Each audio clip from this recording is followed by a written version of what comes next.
Hey guys, Fresh Biker here, and today we're going to be taking a look at my Honda CBF600. I'm going to do an in-detail review of the bike itself, and we're also going to look at some other bikes that are 600cc plus that you could learn on once you've passed your direct access scheme.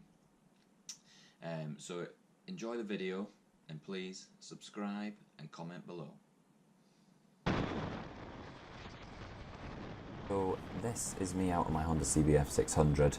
I'm on my way from Helmsley out to Aysgarth in North Yorkshire. I'm going to pass a few villages on the way. I'm going to go through Sutton under Whitestone Cliff, then Thirsk, on the way to Masham, then Laban, and then on to Aysgarth. The whole trip is about an hour and a half, so I've cut it down so you might not get to see every little village I go through. But I just thought, pick some of the nice views. Unfortunately, this first one is actually stuck behind two white vans, but not for long. I'm going to go over the specs and my opinion of the Honda CBF600. It's a 2005 model. It's my first big bike. Still learning, basically. So it's going to be a good ride out, hopefully. So from what you can see here, I've actually broken my right-hand mirror. I've replaced those. The stock mirrors on my Honda CBF600 are the ugliest things I've ever seen. So I've replaced these, waiting for a replacement right mirror as we speak.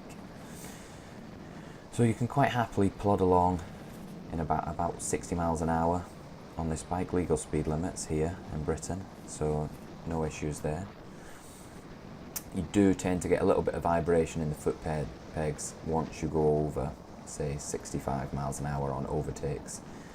The seat is comfy, handlebar positioning is great, so you're sat up nice and straight, so there's no issues with sitting on this bike for a long time. However, the vibration through the pegs does get to you, and after about 2 hours on the bike you start to notice it more and more. You can get rid of this sort of by just getting into the highest gear you can. It takes away that vibration slightly, but obviously once you're on the twisties and you're going round, you want to get back down into sort of third. So here we are, this is us, we're going through Sutton under Whitestone Cliff. It's a nice little village in between Helmsley and Thirsk. Again, the roads are quite busy nowadays. This is, actually recorded this when England were playing Croatia, hoping that the roads wouldn't be too busy. Not much of a football fan, unfortunately, for you football fans out there. However, I do feel for England. So let's go over some of the specs of the bike. I don't pull over anything and have a look around the bike. I'm pretty sure none of you are that impressed by the Honda CBF600's looks. So it's a 599cc inline 4 16 valve. I've been doing my research and I've found a lot of sort of contradiction on the brake horsepower of this bike. Some of them are saying it's 57 brake horsepower at 10,500 RPM. Others are saying it's 76 brake horsepower at 10,500 RPM. The bike itself has plenty of pull. It's 43 foot-pounds of torque. So for a bike its size, I mean, it is quite a hefty beast. It's 215 kilograms wet. But it's got a 19-litre tank, so that's, you know, it's just over 5 gallons, I think. And you're averaging sort of 47 miles per gallon if you take it steady. There was a few people out today, so wave to this little kid who's quite happy to see me. Traffic through Thirsk is always a nightmare. Again, I was hoping I was going to miss that. Sorry, so yeah, 19-litre tank, averaging 47 miles per gallon. They say the tank should do you 195 miles. I'll be honest, I've got up to about 150 and then I fill it up. I'm a bit wary at the minute. This one doesn't have a fuel gauge. It does have a reserve light, so which is quite handy. As you can see, I've not changed overly much on this bike. I've installed heated grips. Not that I've needed them this summer. The best summer England's had in about 30 or 40 years, I believe. Mind you, we had the worst winter we'd had in about 15 or 20 years. So quid pro quo, I guess, there. So it's got two twin 296mm front discs. They're pretty good at stopping you. Nothing amazing. and then one 240mm rear disc. So that's really it for the specs that I have for the bike at the minute. So I'm just going to go through a few things I like about it. So this bike, you can stick it in third and that's it. You don't need to change gears that often. You know, keep it there. You can rev a little bit when you go around the corners. I will say I am new to motorbikes itself. I've been riding for about a month now. So I am a little bit cautious on the corners. So for you guys out there that are going out seeking thrills on the bike, you may be slightly disappointed. This bike will bore you after a while. Myself, even I'm looking at new bikes at the minute. I'm actually going to use the rest of this video to sort of go over a few other bikes that you might like to get once you've passed your test. Or even, for me, my next bike that I'm looking at. So this is us, that's us pretty much coming out of Pickering, and we're out onto some better roads now, heading out towards Masham and Laban. There was quite a lot of 20-mile-an-hour skid areas on the roads at the minute. I've got a good friend, he's always sort of telling me places to go out on the bike. He used to ride a lot, sports bikes mainly, but he knows where the good roads are, luckily for me, so I don't have to do much planning. My usual route takes me out from Helmsley, out to Whitby, through Huttonley Hole, out onto Gisborough Road, and then Huttonley Hole, I take the Pickering Road back to Pickering, and then back round that way, which is, again, it's another really good ride out. Okay, right, so what I'm going to do is I'm going to start talking about some of the other bikes that you can get and see what you guys think, and I'm going to let you know about what bikes I'm going to be looking at after this. So keep listening. Thank you very much.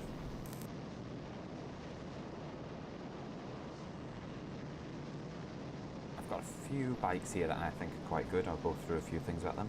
So I've got the Yamaha FZ07, quite a new bike. Comes in at 74 brake horsepower according to MCN. It's got an impressive 65 miles per gallon.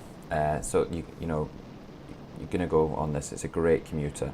And the bike comes in at about 179 kilograms, which makes it quite light compared to mine at 215 kilograms, my bike, I believe. Right, second bike, I've got a Honda CBR600n. It's a 649cc motorbike. It's one of the sportier versions here. So this has got your fairings, F for fairing, I imagine. It's 86 brake horsepower, but weighs 211 kilograms. Reviews everywhere seem to say that it's a user-friendly bike and it can hold its weight with most of the bigger bikes actually. So if you're looking for something sporty, the Honda CBR 650F might be for you. Third on the list, so this one's a little bit different. It's a KTM 690 Duke, 73 brake horsepower, but only weighs 148.5 kilograms. So realistically, this bike has got some oomph. It doesn't weigh a lot. You know, we're talking here, it's 30 kilos less than the Yamaha FZ07. And I think it is the lightest bike on my list. Okay, so the next two are a little bit older bikes. These you're going to pick up for, you know, relatively cheap. You're talking probably £2,500 to £3,500 on these. So you've got the Yamaha FZ6, also known as the Phaser. This is a 90 brake horsepower bike, 186 kilograms, so relatively light.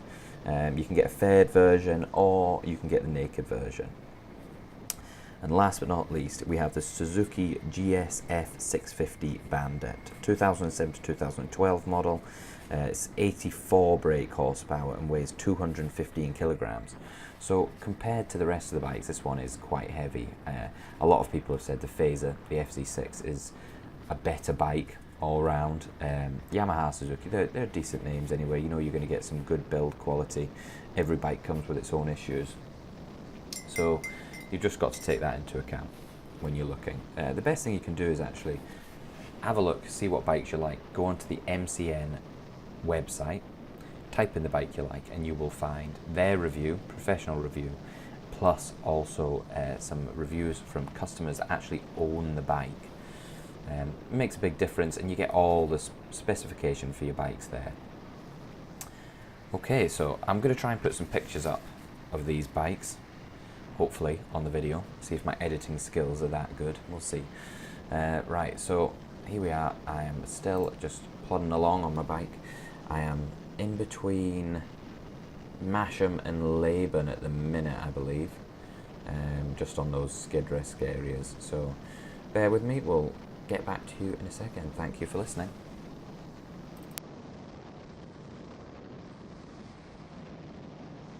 Next bike that I'm looking at, just out of interest, sort of see, once you've finished and you are getting used to riding your 600cc motorbike. Oh bloody hell, look at this, stuck behind a milk wagon. These things are a nightmare. The only good thing about motorbikes is they're not that hard to overtake. I mean, these twisty roads coming around here on towards Laban, you get to see quite a lot of the road ahead, so you don't have to speed past the milk wagon, but what you can do is, once you see a good bend, make your way around slowly and safely, probably less slowly actually. Shouldn't take too long. I think I overtake this very shortly, coming around the next couple of bends. Always make sure you give yourself a good mirror check. I've seen that the course is clear around the corner, and then take it steady. There we go. See, the thing is, the CBF600, it may not have a massive engine, it may not have a great amount of torque or many brake horsepower. I mean, like I said, I'm unsure whether it's got 57 or 76 brake horsepower. However, for a first bike, it's got plenty. You're not going to get yourself into any trouble. It can still take you well and truly above the national speed limit if you so wanted. But anyway, yeah, so once you've got used to this bike, and I must say the CBF600, as good as a bike to start on, it does get a little bit dull after a while. I mean, I've already started looking for my next bike, and I've got my eyes stuck on a BMW F800 GT. I'm really interested in doing tours up and down the country, to be honest. I'd like to take me and the missus over to Scotland, Wales, and, well, really a lot of the west coast islands off of Scotland. Isle of Mull looks good. But anyway, so the F800 GT, what do I like about it? Okay, so it's got 90 brake horsepower, 60 foot-pound of torque, so we're not taking, massive leaps up in brake horsepower or torque, but it's enough to make a difference. Okay, this is us, we're just going through Midland at the minute. It's got some nice views around here. Basically, the F800 GT is made for comfort. It is a touring bike, and with me and the missus on, that is what we need. Weighs about 213 kilograms. It's a 4-stroke liquid-cooled parallel twin, 798cc. It's got ABS as standard, which is always useful, and it's fit to install, fit for a pillion, and luggage comes with a lot of the used bikes. Price-wise, used bikes with roughly 10 to 20,000 miles on, you're looking at £4,500 to £5,000. It's got two 320mm front discs and one 265mm rear disc. I believe the front's a Brembo and the rear is a BMW. The annual road tax for this bike is £88. This is the same price that you pay for any bike over 600cc. The best thing about this is it actually claims that you can get 65 miles per gallon, and if you actually, instead of revving the bike, set on the torque, you can get a claimed 80 miles per gallon. The tank is small. This is a 15-litre tank on this bike, but with the added miles per gallon that you're getting, you are still going to get roughly 4 gallons, so roughly 200 miles. I think it's quoted as 180 miles, so it is slightly less than the CBF600, but the comfort is the main thing. This BMW engine, they're not built to a low standard. Here we go. This is Wensley Bridge, I believe. Nice little bridge in the middle of nowhere. So that's the bike that I'm looking at. I'm going to put a picture up of the BMW F800 GT, sort of show you what I'm thinking about, and then hopefully other bikes that you might think of. My plan is to go into the touring side of things. I'd really like a BMW R1200 GS. I don't know what that makes me, because they usually say that it's for the older gentlemen. Here we are in Laban, turning left, stuck behind a big white van again. I thought I'd got rid of them back at Helmsley, to be honest. Yellow bikes up everywhere for Tour de Yorkshire still. But here we go. So I'm actually only 8 miles away from the end of my journey here. Aysgarth doesn't take too long to get to from Laban. The roads have been nice. There's been a lot of them that have been sectioned off as 20 mile an hour skid risk. I think a lot of them have been redone. But I believe that it's... There we go, look at that, nice overtake. No effort whatsoever. The bike does fly when you want it to. It's just getting it down into that rev range. Yeah, 10,500 RPM it says max brake horsepower on the CBF600, but I seem to find that if you sit around 6,000 to 7,000, that it's got plenty of pull. So right, okay, I'm just going to follow the video around now and see what we think. I've enjoyed talking to you about the bikes that I like and what bike I might be getting next. F800 GT hopefully, and then hopefully progressing on to either a F800 GS or perhaps something a little bit sportier. I'm not a small build lad, so buying the bigger bikes benefits me more, especially with taking the missus around. We'd like to do quite a bit of camping around the country.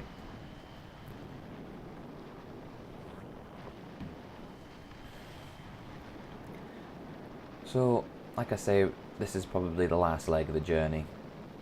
I'm going to finish this video and come on to the last leg.